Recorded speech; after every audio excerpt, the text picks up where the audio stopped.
Okay, so I've chosen these different shades of grey, all of which I think would look nice. I'm hoping that in the light you can see the difference between these, because there are actually quite strong differences. Now they're all a mid-grey, but they've just all got slightly different tones to them. So what I'm going to look at doing is, first of all, we just offer the threads up across the edge of the fabric, and some of these are going to show up more and some are less. And because these two patterns are quite busy, we need to be able to differentiate the letters from the background fabric.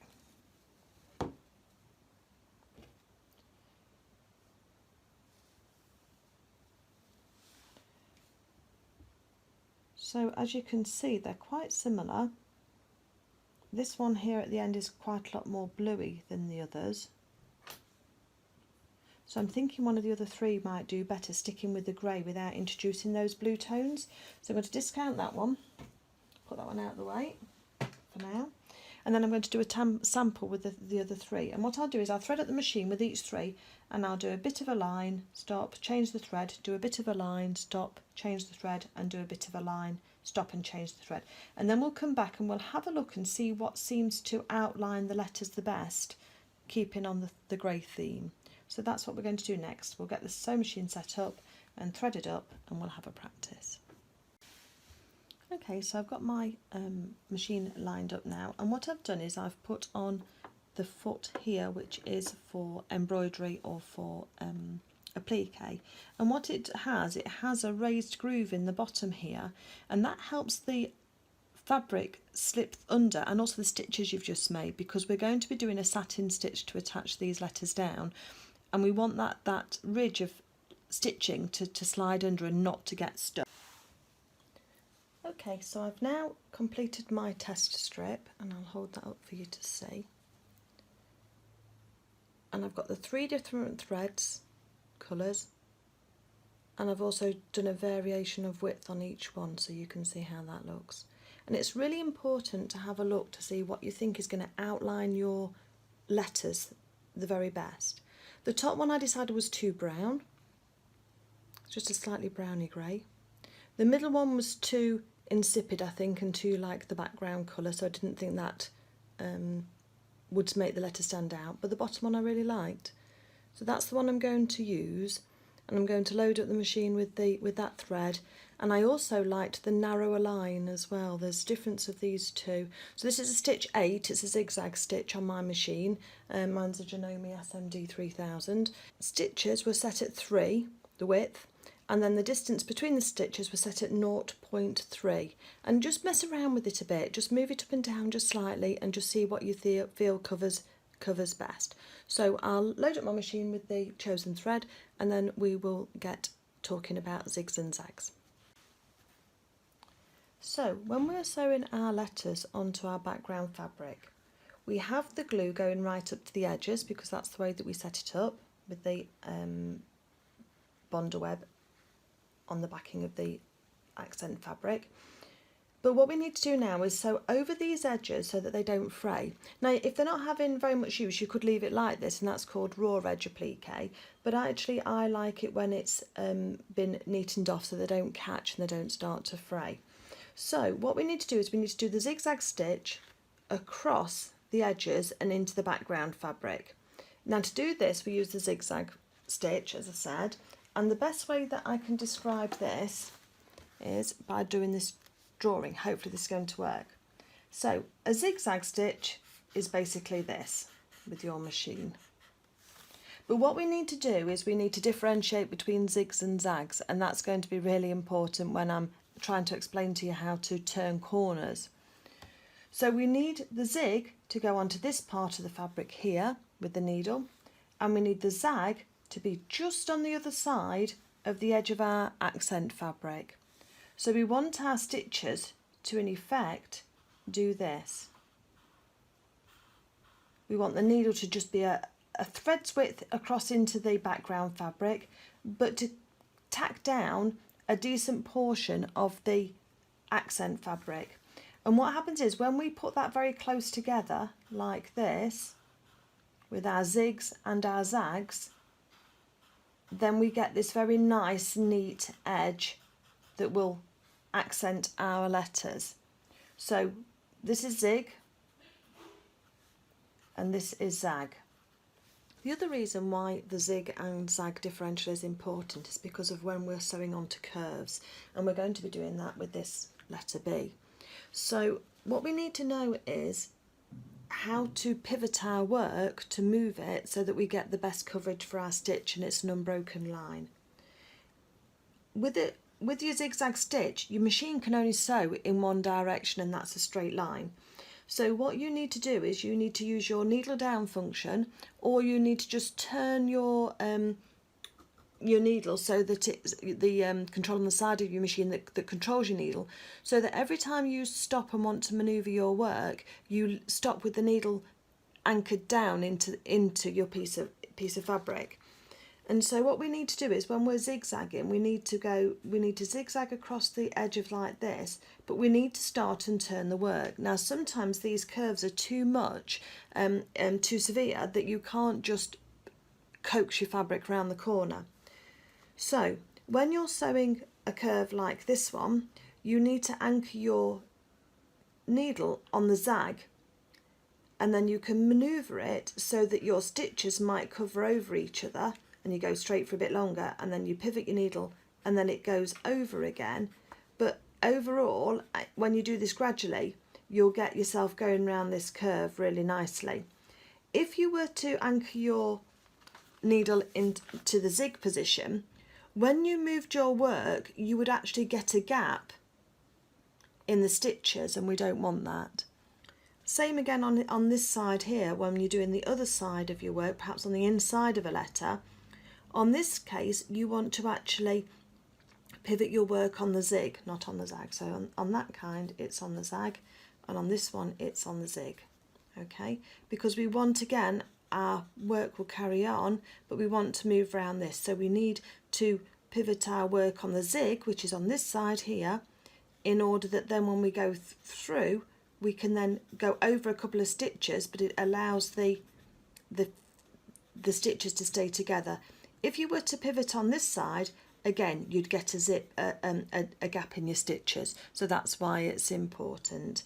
Okay, let's move on to the machine. So when we load up our machine, we're going to sort out our settings first on the side of our machine. Mine's a computerised machine, if I just move this around a little bit. Okay, and for us, what we're going to do is we're going to choose our stitch number 8, which is this one here, which is the zigzag.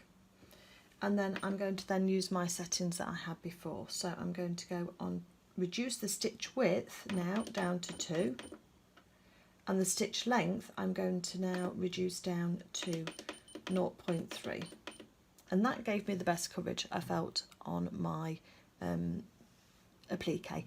What I would suggest you do is write this down. It doesn't matter where, just make a note of it, because believe me, you'll get called off to do dinner, you'll get messages, the cat will want you, power will go off or whatever, and you'll forget where you are. So if you just make a quick note of it at this point now, then you'll know exactly where you're starting from when it comes to starting again if you get interrupted. So the needle then is going to go down, and I always recommend you starting on a straight edge to start off with, because that's much easier to join up when you get to the end. So what we're going to do is we're going to put our needle down so that we know that we're across onto the accent fabric. So for our zig, which is to the left, and our zag to the right. So we're going to just put that down, and we can just test that. Just use your hand lever just to touch the fabric as well. Just lift it up slightly there, and we can adjust it across just to make sure that we're just getting a few bites of that accent fabric. Okay, so you can either turn your needle down like that, or I've got a needle down function which I can use on my machine. And what that means, the needle down function means that just whenever I stop, my needle will always be in my work. You can do the same effect just with a hand dial if you've got a different machine. So what we're going to do now is we're going to get the foot pedal in place, and we're going to take a few stitches. I don't back tack on this at all. What we just do is just keep going. So we just start using our machine and start off that stitch, and whether you can see or not, but we're just going just the other side of that letter. Accent fabric into the background, so zig across into a decent chunk of the accent fabric, and the zag just a stitch or two over the edge, and that way that will anchor it down. The glue helps as well, the Bondaware, but it just helps hold it down. The other thing you need to do is have a think as well before you get to a turning point. So here we've got a right angle, and what we need to do is decide is whether we're going to come all the way down to the end here, or whether we're going to stop proud and then twist and then go across the neck to change direction. Sounds confusing, sorry, but you'll get the gist as we go along. In this case, I'm going to go right to the end of this column here, and then I'm going to reposition my fabric, so I'll show you how I do that. So let's keep going down. I'm not pushing the work, we're just guiding it to make sure it stays straight, and it's just catching the fabric how we want it. So now, because we've got this bar going across our foot, we just need to just keep an eye on that to make sure that we don't go too far past our accent fabric. We want to just be finishing on the very edge. Go nice and slowly. One more, I think, and we'll be there. Right, lift your, so needles in your work, lift up your presser foot, so now you can turn your work freely. Line it up again and put your foot down. But what I want you to do then is, if you look at the position of the needle now, when I press the needle up, you'll see it jumps across from a zig to a zag, because that's how we were finishing, because now we've changed direction. So when I pull the needle up, it's pulled across to the other side. So if I were to carry on sewing now, I would be on the other side of my accent fabric, and we don't want that.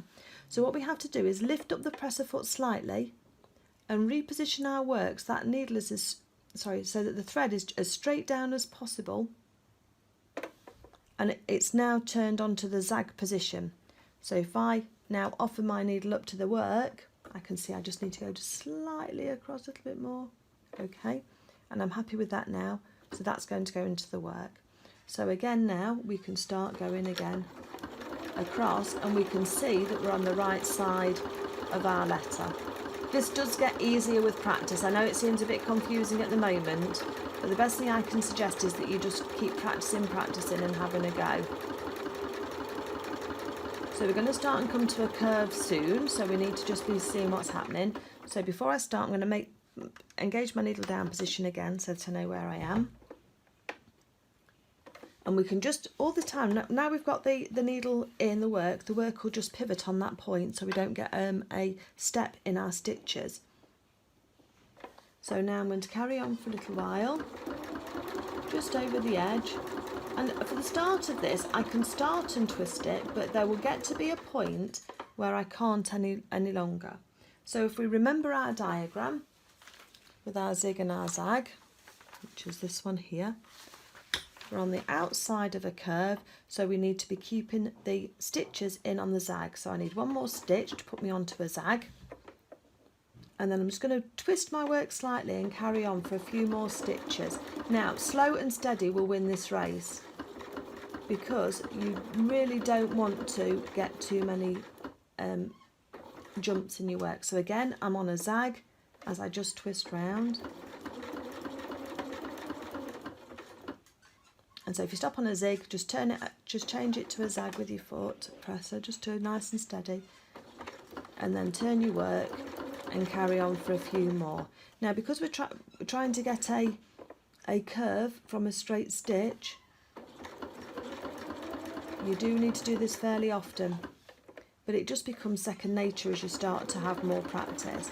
But it just takes the stitches back over themselves rather than leave a gap in your work, and we'd rather that you've got a few stitches where your stitches are double than we would where they're not, where you've got a gap, because it's difficult to go back and get it quite right.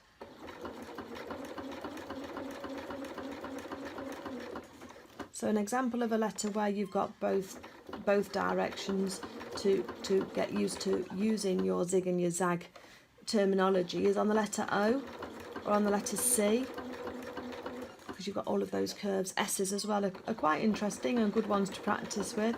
So make sure your fabric stays straight, doesn't bunch up under your machine.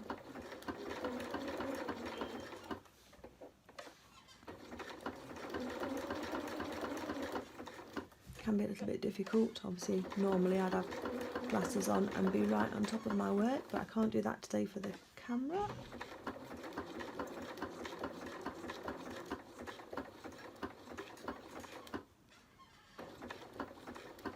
So we're going to go just into the section of this V and leave it on that. Right, now I'm going to reposition my work. So now I'm going to pull this up because I need to change direction. Pop that down a little bit more over there. And now we should now start to be able to come out around the other edge of the V. Again, needle down and just twist.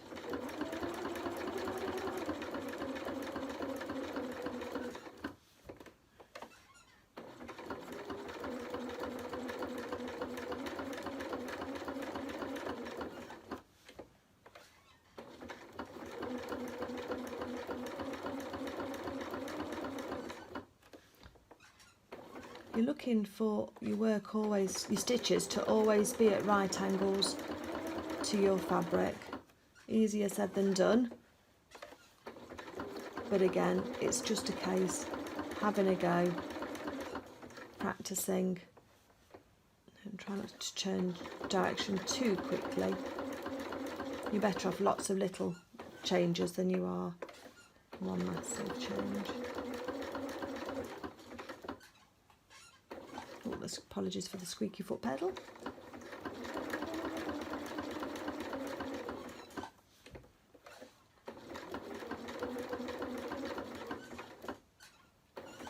We're soon going to be onto our straight line again, and then you can go a little faster should you wish.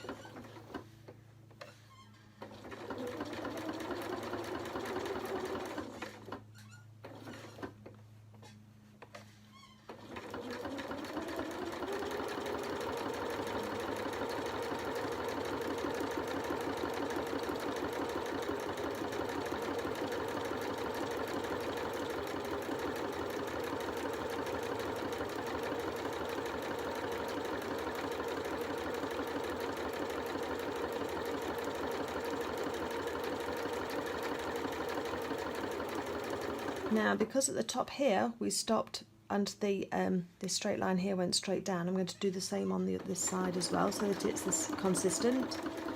So I'm going to stop just before the edge on a zag, twist my work round, take my needle up so it's on the zig, move it across, and now when I go across here I'll be in the right place. Now, the most important thing when you come in to the end of your letter is to join, so you're trying to line up your stitches and just do one or two over the top of each other, and we will then get to where we need to be. So we can see here we've got a few little whiskers across a few little threads. You can go back and change that if you want, but if you just tease them up with your finger and then use your snips to just carefully just shave those off without snipping through your fabric or your threads, you can see that you can neaten that up considerably so that it's acceptable to you and either your customer or the gift recipient.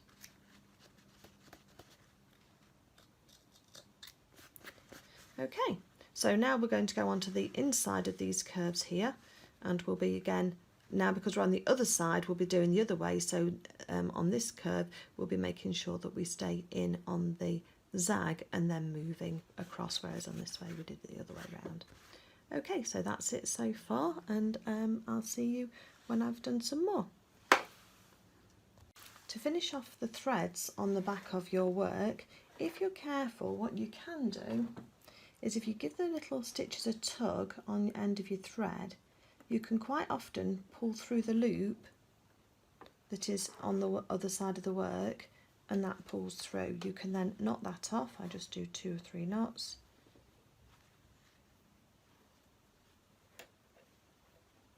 And then snip off the tails. I usually leave about 1 centimetre on the tails, so that keeps them neat enough without being too much. Just try pulling on this one. If they won't pull through, then all you need to do, you can snip them straight off if you want to, but I always like to knot them because I don't want them to come undone, is you can thread your needle.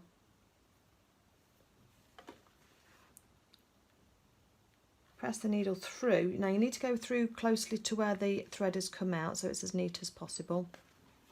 And you've then got your thread on the other side, and again you just knot that off.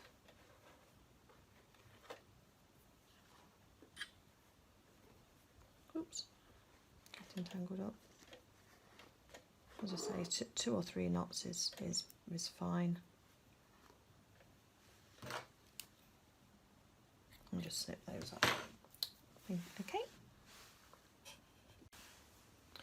So here we have our finished letter B. I've gone round the areas in the centre. I've also tidied up some of these edges as well. I did also, this is the back, what the back looks like, so nicely finished off with our little knots. I did stop and start a couple of times because there was a couple of places I wasn't very happy with, so I just tidied those up. But the other thought that I did have was how to undo this stitch, because it is quite dense and it can be quite interesting to know where to start. The best thing to say with this is if you use a quick unpick, which is one of these little gadgets here, if you start at where you've finished off and you just run the point of your quick unpick underneath the centre of those stitches, they're like threads, they just go across, they just split like this. So again, you can go across quite a length quite quickly. So if you do that on the front, but then if you turn over and then you go on the back and do the same, those stitches lift out quite quickly and easily. So that's just a quick tip for how to undo this kind of stitch without having to go through each thread individually. You can just do it en masse like that and it'll come out quite neatly. If you just run your fingernail over your threads, that'll just put them back into place and get rid of any lines. Just make sure you don't ruck up the edge of your accent fabric, because obviously it will fray if you're not careful. And then you can then give yourself a little bit of a length just at the edge, take those stitches back to the other side, tie them in a knot, and then you're ready to start again as you finish those off. So just cut that off and this one, pull this one through. So if you pull on that stitch there, it should bring that loop through.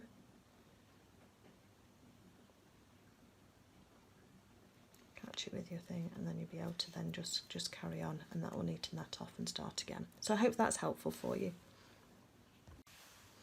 So the next step now is to get hold of your backing fabric for your bunting flag, and we're going to just put those on top of each other so that we've got right sides together. Sometimes the lining fabric there isn't a right or wrong side, so just choose the side that fits onto the onto your top fabric as well as possible. I'm keeping my embroidery foot on because I like the guide on here, so I'm just going to change my stitch back to a straight stitch, but I'm going to move my needle across to the right. And what I'm going to do is just line it up on the edge here. Just going to start sewing, do a couple of stitches back stitch,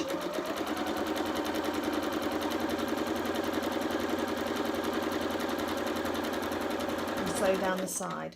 As we're coming down to the side, what we've got is we've got this flat edge to our bunting, our flag, where we don't need to have a point at that excess fabric. So I'm going to go down to about 1/4 inch away from this point here, or this flat edge here on the accent side of the fabric, and then I'm going to then do a couple of stitches across the bottom, so like to make like a flat edge to the flag, and then before going up the other side. So you'll be able to see me just do this hopefully. So stitch, stitch, stitch. Use your needle down function or twist your hand crank. When you're ready, just move your fabric across, take nice and slowly a couple of stitches, I'm just going to do one more stitch because I've got a little bit more room. That's it. And then we're going to now follow the side here, going up with the side of our presser foot to give us a nice equal seam allowance on either side. And I shall back tack at the top.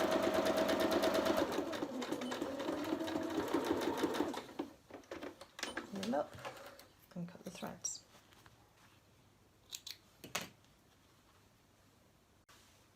Now before we turn this through, in order to remove bulk on the bottom here, I'm going to take my pinking shears, or you can just use straight edge scissors if you want, but these do take down quite a bit more bulk, and just leaving about 1/8 of an inch away from the stitches, just for a portion of the bottom of the flag where it is particularly narrow. I'm just going to take off both sides of that fabric.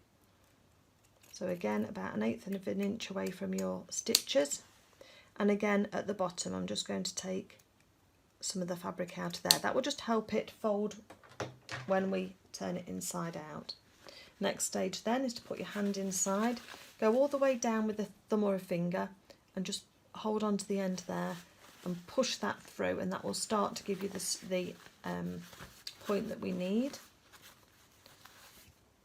And we can see we've got a little bit still left in there. So here I usually take a needle, but a mediumly thick one is good, because you don't want to have it too narrow because it does then pull on the threads. And then just very gently, just remembering the anatomy of the point and just making sure you can see your stitches on the side, is just tease that point out. Now we know we've got a little flat bottom to it, but that's fine because it'll still look like a point, but it's just made it easier for you to get it looking neater.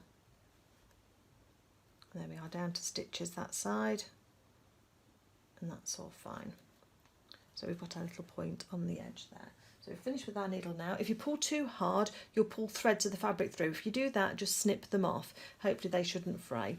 The other thing that I then do is I then push the lining on the inside, the seam allowance, towards our main fashion fabric, if you like.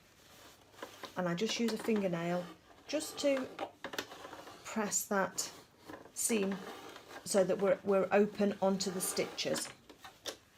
Just helps it sit better when you come to iron it, so that we don't get it ironed with a crease in like that. So again, push the lining fabric or the background fabric into the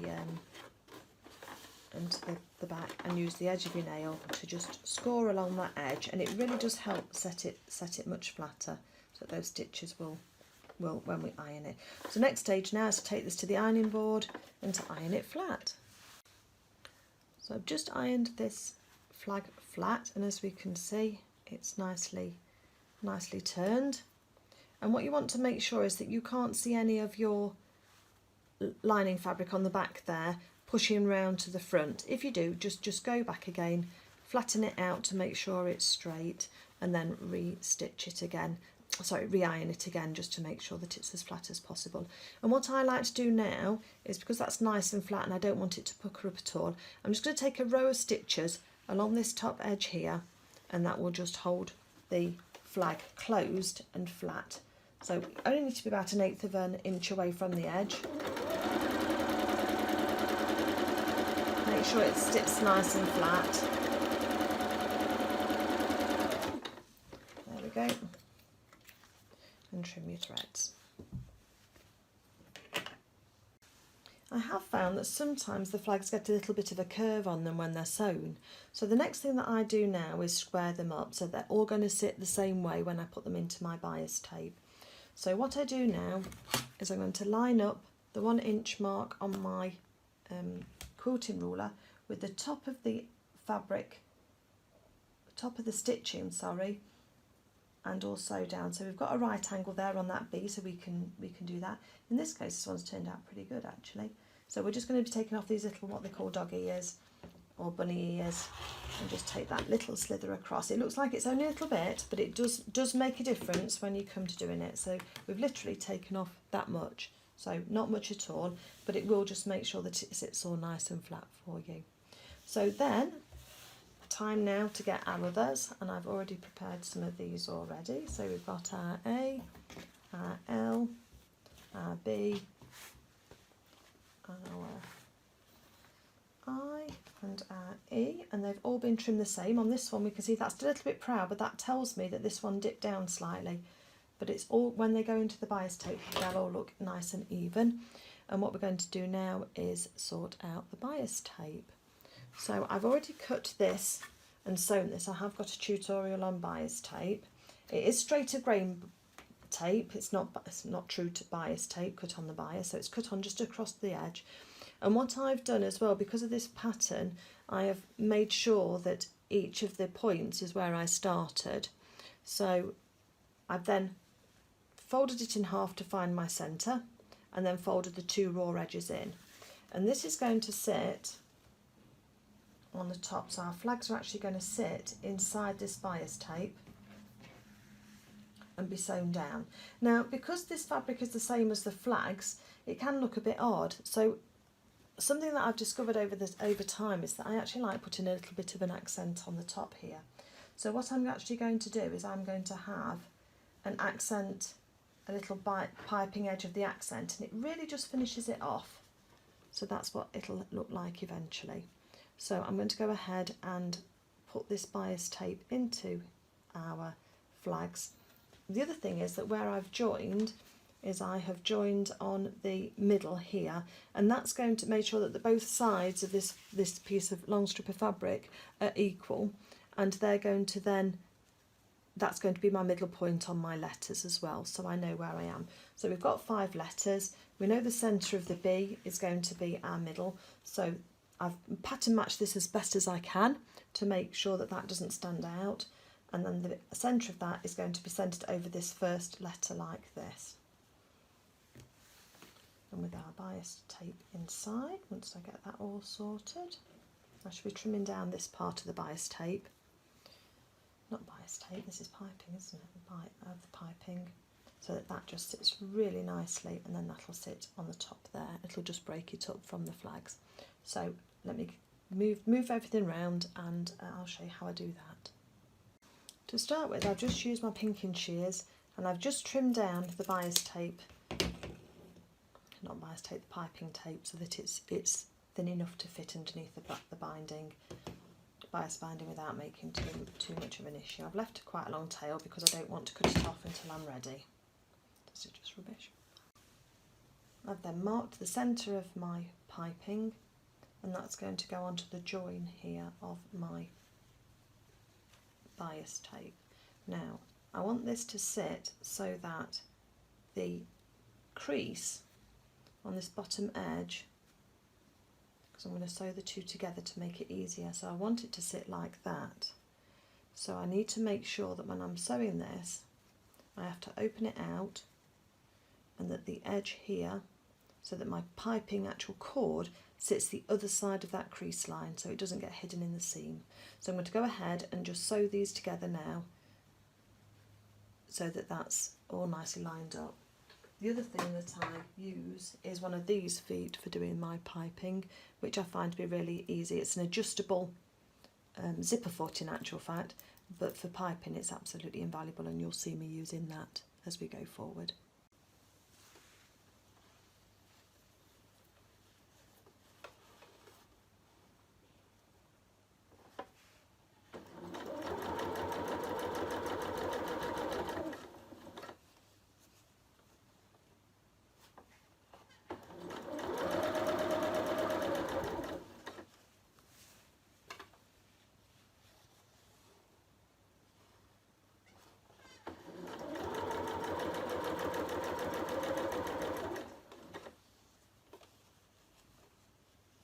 I'm just tacking this on with the big stitch, so that if I go past and I need to undo it, it'll be much easier than the little stitches. I'm just going to stop at the edge of the binding, because I have measured this and it should be about there or thereabouts. So let's take that off here. Because I've done from halfway down, and now I'm going to turn round and go the other way, and that way we shouldn't have a nick at the, shouldn't have a bubble at the end of it. So I'm just going to adjust my foot across to the other side, make sure I'm not going to hit my foot when I've start sewing, because otherwise we've lost a needle. Just tidy this up on the background. Okay. I'm going to start again on this side here. So I can see my stitches are there. So again, I'm going to line my binding up so that it should just sit on the edge. And just tack that in place.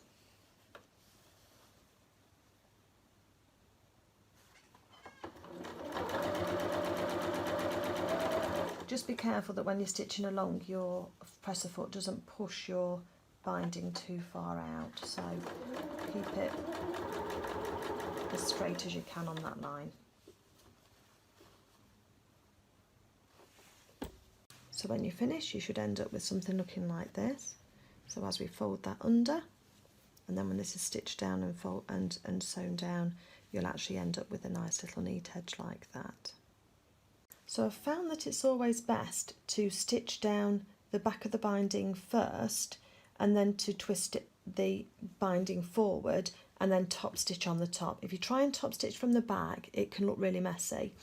So find your centre point again. We know that's going to be on the B, and what we're going to do is just fold this across the back of here. We're going to line up the edge of our tape, binding tape, and we're just going to make sure that the centre point on this curve here is in the centre of our letter B to keep that nice and even. So that's about there. You can either use pins or you can use little clips, whichever you find easiest. But just get your first one on and do a pin in the centre of your flag, and then a pin on either side as well. Remember to line it up because we trim that off, so we know that's a nice straight edge. Now just turn your letters round, so we know we've got our B there. So now we need to have our I. So I like to line these up so there's no gap in between, that the flag points at the top here touch. So I now know that that's the point at which I can attach my I. So here I'm just going to put in a pin on this end here. Follow my tape across, one in the centre and one on the other edge. Just make sure you get your flags in the right way round. We want to make sure that your spelling is correct, and it's very annoying to have to change flags round at the end if you've not quite done it right. So keep checking. So we know we've got the B and the I there, and we're working from the centre out one side, and then we'll work from the centre to the other side. So I'll come back to you when I'm ready to stitch this. So I have all of the flags now onto the tape and pinned in place. I've turned it round to make sure that we've got all of our letters in the right order. So now all I'm going to do is change the foot on my machine to my straight foot, and then I'm going to sew just down. Now I'm going to try and sew one little smidge, a couple of threads the other side of that turn, the fold in the fabric. So I'll just be to this edge here of this fold here, so that when it folds, that will fold nice and neatly across. If we go over the other side, we're going to have less here on our, that's going to be narrowed because of the stitches taking up the room. So that's why I'm just going to try and just stay a couple of threads just this side as I'm stitching. So take it steady, there's no rush, and just make sure you get that nice, and I'll come back to you and show you how I've done.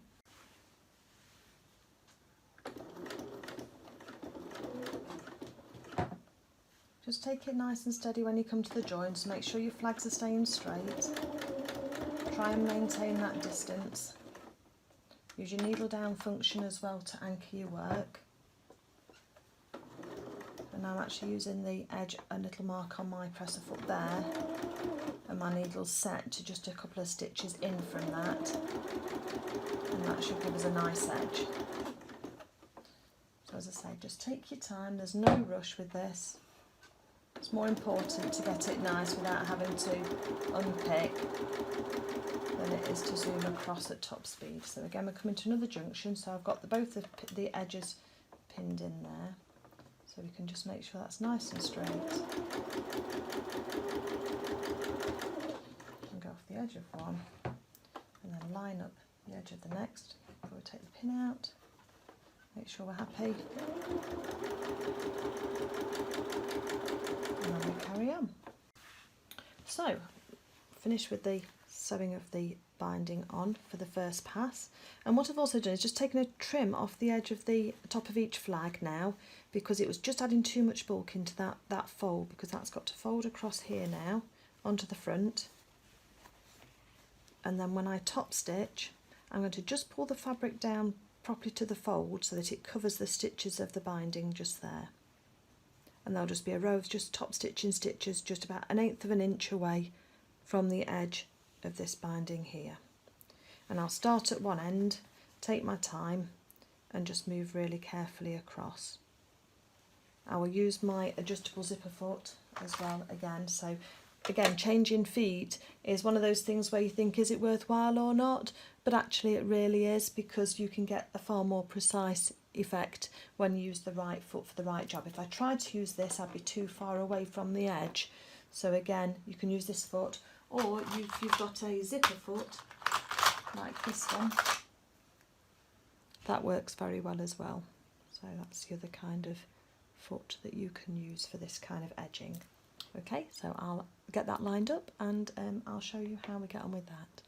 So this is how I've got my flag lined up ready to sew. I've actually used binding clips. They're very easy. They're little like clothes pegs really, but they just they've got a nice firm grip and they don't stab in you like pins do sometimes.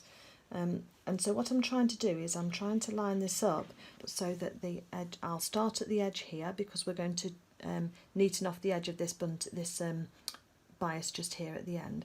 So I'll just probably start just a few stitches in from the edge, and then I'm just going to try and make sure that I cover over the stitches that we're attaching, just putting the cord into the bias to give that piped edge.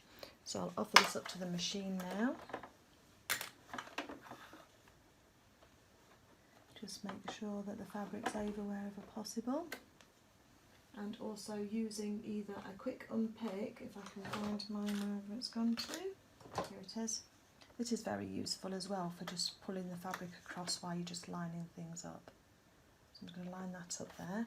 I'm going to extend my stitch length to 3 stitches to the length 3, because on top stitching you generally have a longer stitch length. I'm going to hold on to my thread to put my needle down into my work so it holds it, and I'm going to use the edge of my presser foot as the guide for my seam. So that's, I've turned my speed down to half as well so that that's nice and steady to sew with. So just taking a few stitches at a time and just readjust, because it's all about the finished effect now. This stitching will be seen and will be very visible. And your eye is drawn to the accent anyway, so we want it to look really nice. So just be careful you don't poke a hole in your fabric if you are using something like a quick unpick to hold your fabric and to coax your fabric into place. If it's not quite right, lift your presser foot up, takes the pressure off the thread, off the fabric, put your presser foot back down again, and then we can start.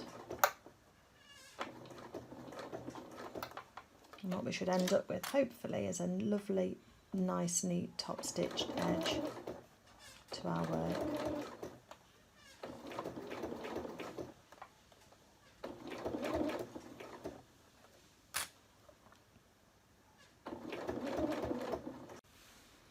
So here's the finished article in terms of the binding on.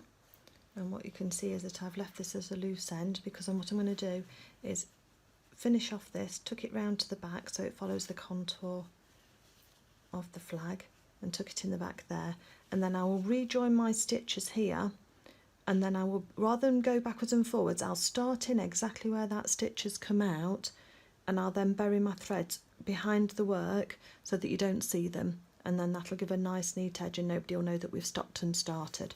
But to try and sew from the edge of the tape here all the way along, and to get the binding caught in properly, and then to get this lovely neat finish all the way along would be a bit too much of an ask. So that's why I found that over time this is the best way of doing this. So I'll just start to get this lined up, and I'll come back to you. So to tidy off this end, what I've done is I've snipped off the bias tape here with the piping on it, just not the end of the bunting tie, keep that out of the way, but just this little accent piping. I've snipped it off, and then I've opened it up, and I've trimmed back the cord inside that gives it the shape, just to back past the edge of the flag. That will then help it lie flat. What I'm going to do now is the top stitching threads. If you go on the inside of your under your piping, you can pull both the threads through so that they're on the inside, and then I knot those off, and that neatly then ties those threads out of the way for us for the next bit. I know it seems like a lot of steps, and you might think just snip your threads off, but if you wanted a nice high-end finish, then these are the things that you need to do. Take that extra time, because it really does show in the end product. They're a bit long, so I'll snip those off, but not too short, because they're easy to tuck in when they're not too short. And then what we're going to do is we're going to use the end of our quick unpick, and we're just going to fold this fabric here, this accent fabric, back and under and inside where the flag is. And what that'll do is, we can tidy these off in a second, it'll give us a lovely neat edge. So just tuck those threads inside, make sure we've not got anything else that we want to be out of the way. So again, that thread can get tucked inside. I think that's from the piping actually, let's just take that one off. And you've got a lovely crisp finish then to the edge of your piping on your bunting, because we don't want the piping all the way along this edge here, so it's not necessary. So again then what we do is take one of our little binding clips, and we're just going to hold that in place for now. What we need to do then is to stack up the rest of this binding so that it's end on end, because we want this to be very neat. We want one pass of the sewing to get both sides. So if we line this up so that both of the folded edges there are right on top of each other, then we'll achieve that. So just go along the edge of to the end of your tape, just every 3 or 4 inches or something, just to hold it together for you. Oh, that one's upside down, not that it really matters, but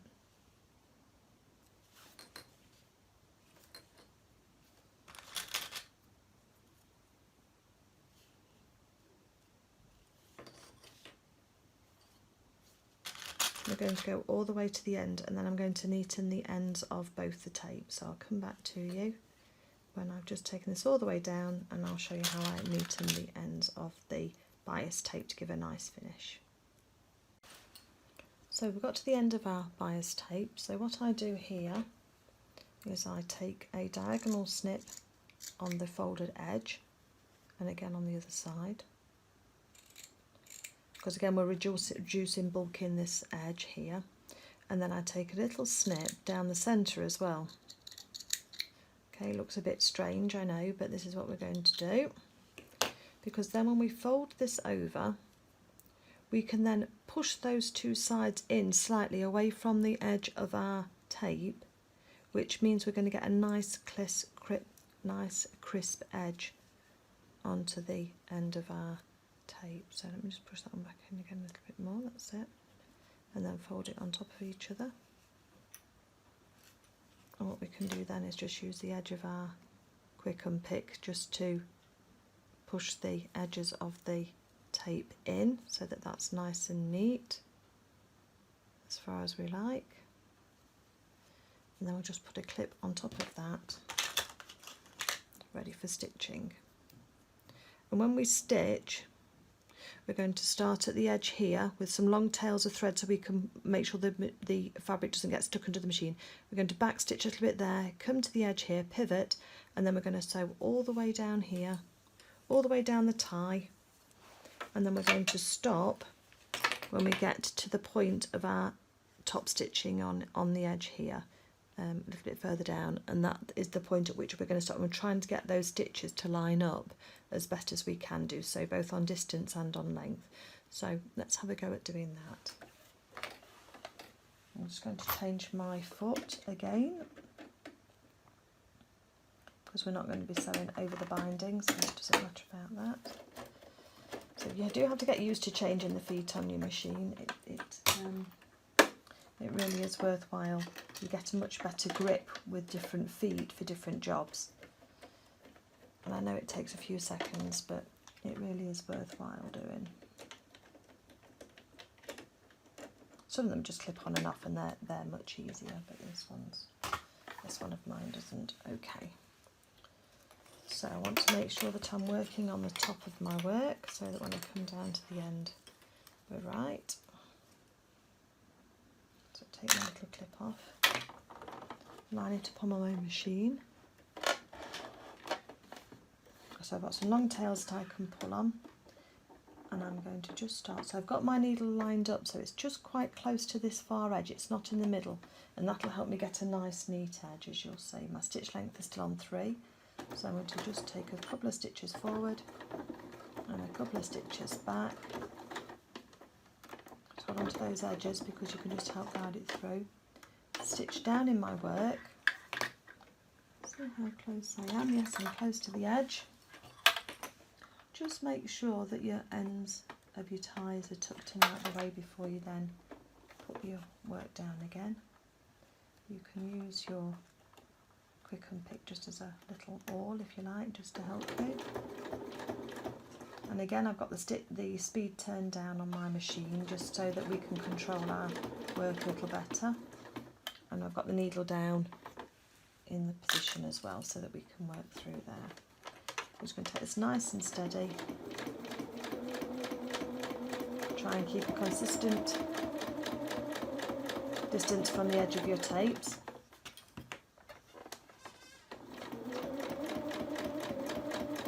Trying to avoid any wiggly lines here.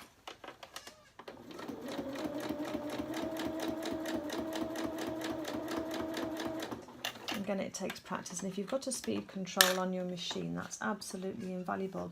And even if you are going down to this kind of speed, that's absolutely perfectly fine, because the speed limiter will make sure you can't go any faster than that, and it really does give you a cracking result.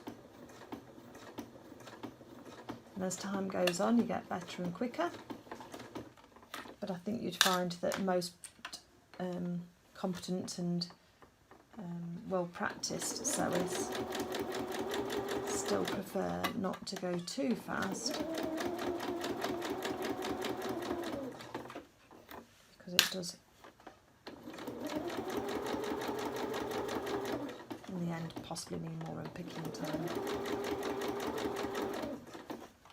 Oops, that one's nearly gone to the edge, so just press a foot and just adjust that. A little bit more here. There we go.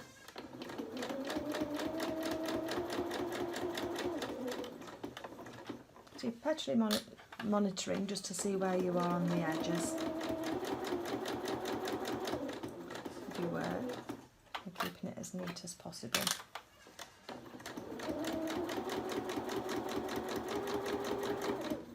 When we get to the edge here, we're now going to try and make sure that we catch the binding at the back there as well, and the edging. So we're just going to then try and get our stitches to line up as much as possible. You're better to go one stitch past than you are one stitch short, in my experience, because you can always undo that one extra stitch.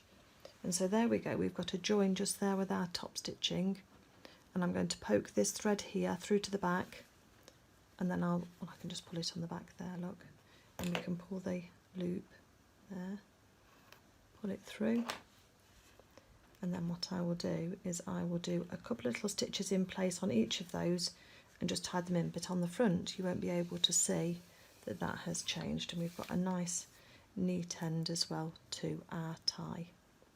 And this one I'll just snip those off. Okay, so there we go. So here we have our finished bunting.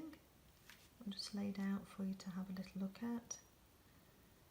Giving it a little bit of a press, it perhaps needs just a little bit more in a couple of places. But it looks really nice and neat. For display photos, I generally swirl it round like this, so you can see all of it in one go. Oops, excuse my feet. And there we go. Beautifully finished bunting with nice neat edges and long ties. So I hope this inspires you to have a go at making your own, and let me know how you get on. Any problems, give me a shout.